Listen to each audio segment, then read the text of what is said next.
we must agree that the Commission in every election, it's becoming more and more better in terms of clarifying and refining not just the results passed, but actually generally the use of technology.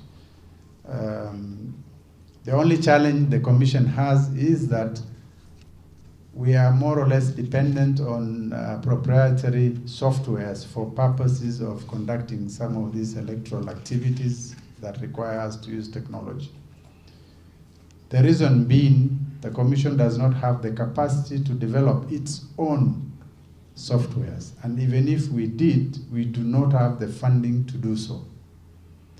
And so when you are underfunded for 5 years, and you are given money a year to the election, at what point do you develop a software or an application that is suitable enough to be used in the election that is 1 year away?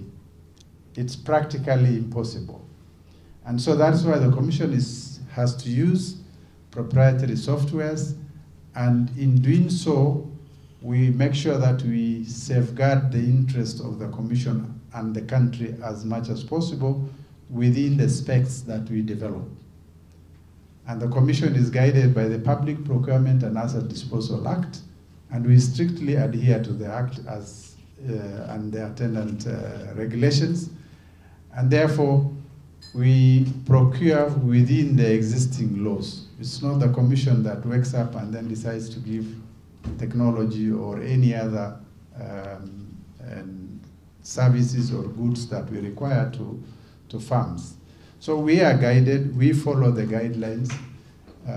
It's because of the late disbursement of resources that make the Commission to go for proprietary softwares. And the Commission has the capacity. We have developed a lot of other in-house applications for other uses. And if the Commission is funded early enough, it can develop this kind of application and have an ample time to test that technology, fine-tune and improve in readiness for an election. But of course, this doesn't happen. But the Commission will continue to be transparent in the technology that we are deploying in whatever activities that is ideas. Again, from the various observation reports, what they say about voter register. But as a Commission, the biggest challenge we had in terms of voter registration drives is the lack of funding. If you recognized in this particular electoral season, we had changed from mass voter registration, which was the terminology used in 2017, to what we were calling enhanced voter registration. There are reasons for that. When it was mass voter registration, we had much more number of people involved in the exercise, and we had deployed much more staff in the wards. Actually, every registration center was covered. Now, because of the inadequate funding, or rather the funding that was limited, we had to change strategy by saying we will have 3 kits per ward. This means these 3 kits were not like all the registration centers in the ward. And so, whereas the normal exercise of voter registration only used to happen, what we call the continuous voter registration, which is what is in the law, it only used to happen in the constituency offices, which means 1 site in every constituency, walk-ins. But because we are making 3 sites in a ward, then we thought that was an enhanced way of doing the normal continuous voter registration. So that is how these terminologies came into being. All said and done, the reason why we did not do a mass voter is because of the limitations of funding. The best way is to have enhanced continuous voter registration, or rather to undertake the continuous exercise but allow the commission employees at the constituencies to be mobile within their constituencies to cover all the wards.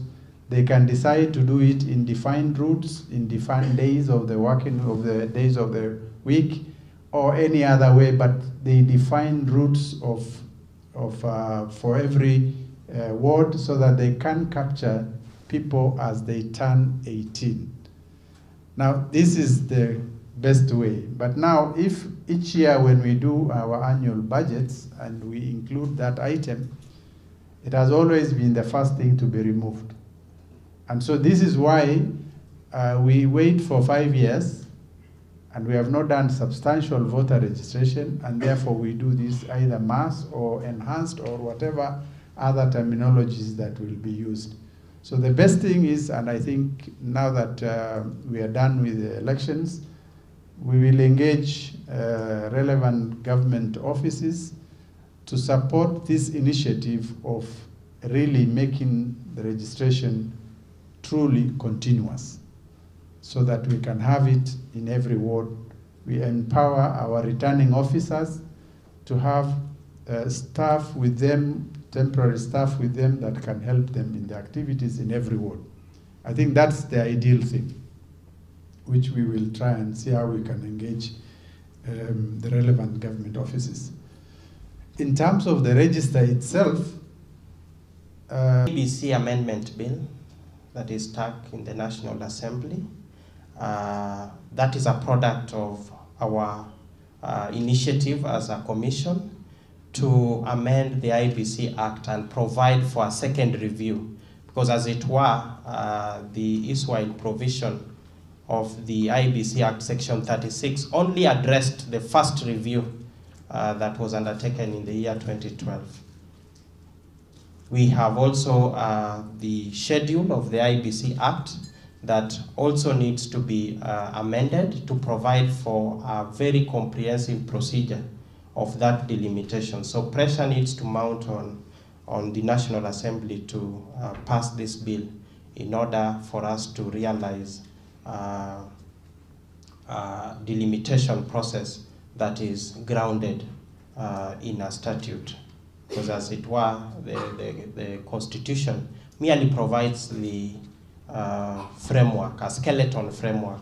So you need a statute to ingrain that constitutional skeleton provision so that the details on how to undertake the review process may be clear to all stakeholders.